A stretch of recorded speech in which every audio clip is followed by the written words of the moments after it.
Hey YouTube, Casey Classy 7 here, back again with another video. Got episode 2 of my MyGM. I'm gonna start running through some of the off-season events that are going on. I'm probably gonna do up into the draft lottery because a lot of this stuff it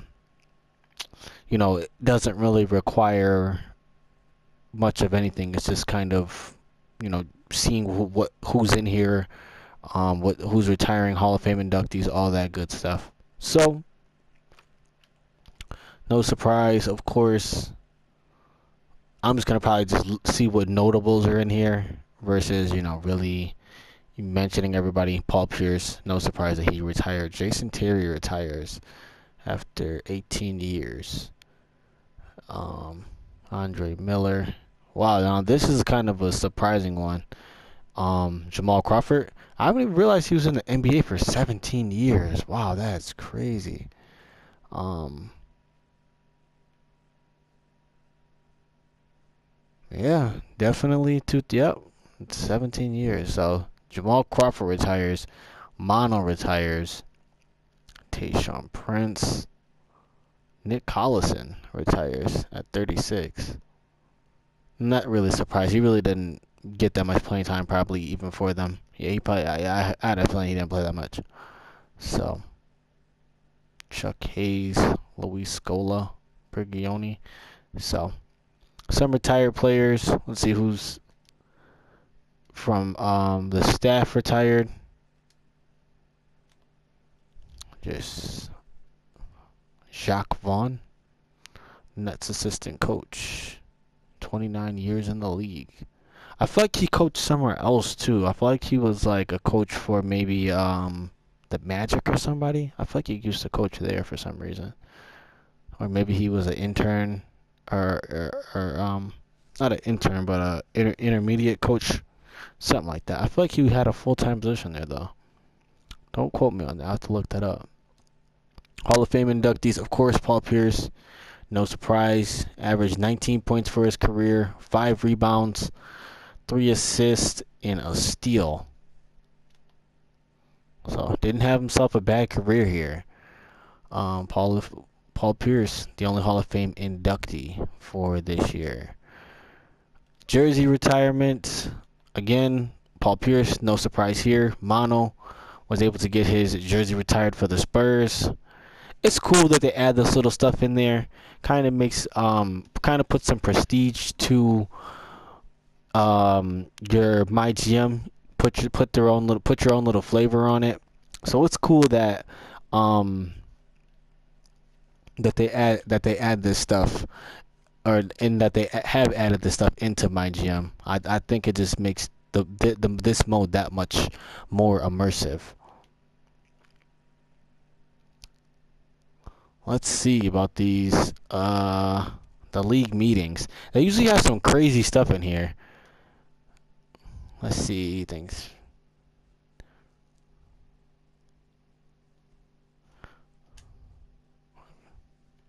Let's see what we're trying to. Financial restrictions when trading. Salary caps are no longer required to be matched. I do not agree with that.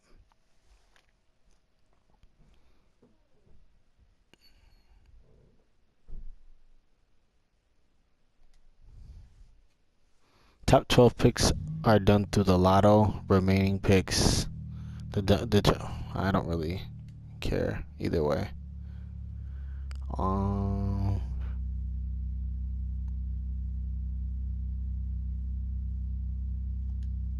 yeah, no.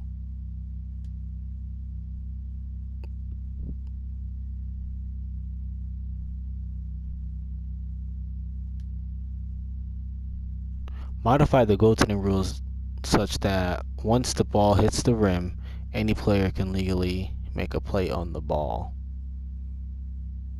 I don't really care.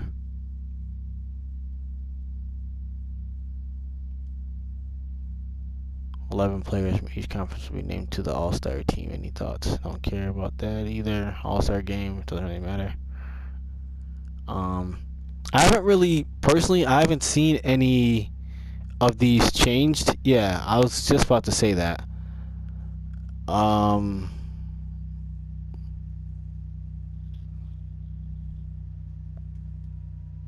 I've never seen one of the results um uh, approved yet. Maybe it's just me. Maybe it's just because it's year one. I once again, like I said, I haven't really dove in this mode yet that much either. So, yeah, maybe once we play it a little bit more, we'll be able to see some of these rules change. And that is it for what I'm going to show in terms of my off-season stuff. I want to do the draft lottery in its own separate video, so that will be the next video that I will be discussing things. And like I discussed in my last video, I also wanted to talk about some of our statistics and what happened with our team. So, let's see what happened this season. Just I kind of overviewed it yesterday to see um how everything went down and like kind of what happened. So you see, Porzingis only missed a game, and this is what I was surprised about going back through this. Um, Carmelo Anthony only played 50 games this year, and he did the most complaining out of anybody, and he only played 50 games.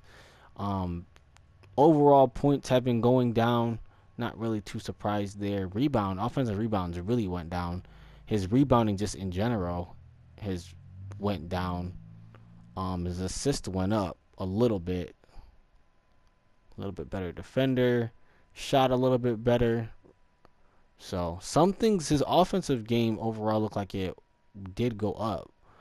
Definitely his 3-point shot went up, 33 to 37. That's not too bad, and his free throw went up as well, a good amount. But like I said, for as much complaining as he did, it wasn't worth it. Rose too only played 52 games, and he was someone who was asking for a huge contract. But just look at his track history in terms of games played. I don't know if I want to pay him that big contract that he's asking for. So he's probably going to be a player who, honestly, I'm not gonna spend a bunch of money on if I can't get him at a budget price. I'm probably not going to keep him around. Even though I would like to, you know, try to resurge his career a little bit, and I think I could do it because he definitely has some features about his game that could be helpful to our offense. But if it's gonna require a huge contract, I do not want to do that. 3-point shot really went down. Free throw though, his free throw went up. Almost 10%. So that's not bad. 79 to almost 89. That's not bad. Actually, very well. But again, games played, keeping him healthy on the court was a problem. His assists went way up. This is his best assist um since his what's this his MVP year? Since his MVP year, and since he was really emerging as one of the superstars in the league. Surprisingly, Joakim Noah stayed on the court and played 25 minutes, 79 games. Yeah, that's a little bit surprising. I would have thought he would have got injured this season. You see, Heron Gomez probably um was injured a little bit, maybe an ankle. That's what I guessed because I see that the risk of an injury has increased. So I'm gonna assume that he had an ankle injury this year. Like I said, I skipped through my first season, so I don't know exactly what went down. Kyle O'Quinn also missed some time. Courtney Lee played every game, only scoring 8 points. He's a player that I'm gonna have to get involved into my offense.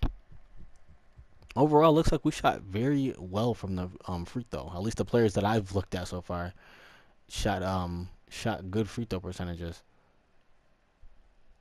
Well, Joe Kim didn't, but Porzingis free throw went down. But overall, not bad. We had to probably be one of the better free throw shooting teams in the league. But yeah, Courtney Lee's definitely a player going to have to get involved. 8 points, 25 minutes. I can probably definitely find him a couple more shots within the offense.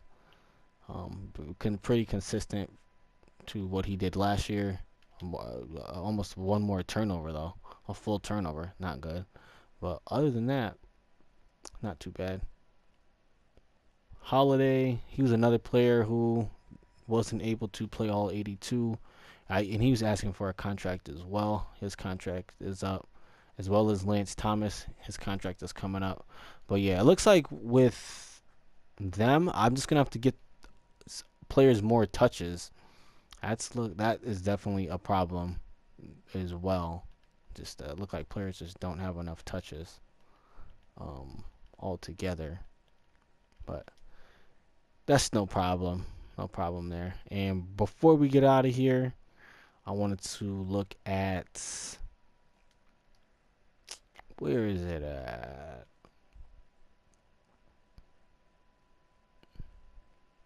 I wanted to look at, the statistics. Wow. Gotta go into the right category there, Casey. See where we fared for points per game. Bottom half points per game.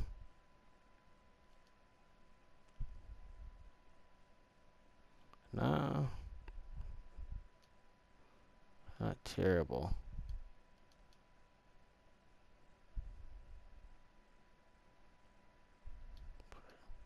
Let's check that free throw percentage. Oh well, we definitely were not at the top. 77. Well, it was a couple oddball players in there that didn't shoot that well, but we had some players who really improved though. I'll say. Turnovers. Got to get this down. 14. We're at the top. Well, that's not winning basketball. You're gonna be on the losing end, as you see. We were this season. We were turning the ball over like that. Bench points per game, we're on the bottom half. You have to get that a little bit better. No surprise there, like I said though, because they're not really scoring that much from the bench. Again, this will probably be like, what are we? About average. So yeah, it looks like we didn't really excel at anything. Like field goals made, we were at the bottom. At the bottom with field goals made. At the top with field goals attempted. Not good. At the bottom for field goal percentage. At the bottom for 3-point percentage. Yeah. Well, it's very clear why we did not have a good season this year. At the bottom for steals, it looks like. Blocks though, that wasn't too bad. We're up there for blocks. So we definitely, to me, this just means we have to get more offense from our three players: the guard, the top guard, and whoever that wing scorer is going to be. Porzingis is going to obviously get his points, and everyone else is usually like going to be cast players. With a player like Carmelo on the floor, Carmelo's going to take a bunch of shots if I keep him around.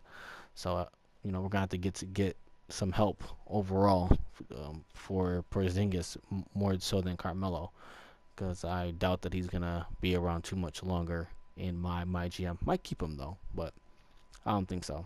Well, that will wrap up episode 2. Like I said, episode 3 will be the draft lottery. I'll probably show you the results of that, and get ready for all some other stuff, the combine, draft signings, pre-draft workouts, all this good stuff will probably I'll probably put all this stuff within the next 1 or 2 episodes. So thanks for watching. Stay tuned. We'll be back very soon. KC Classic 7 signing out.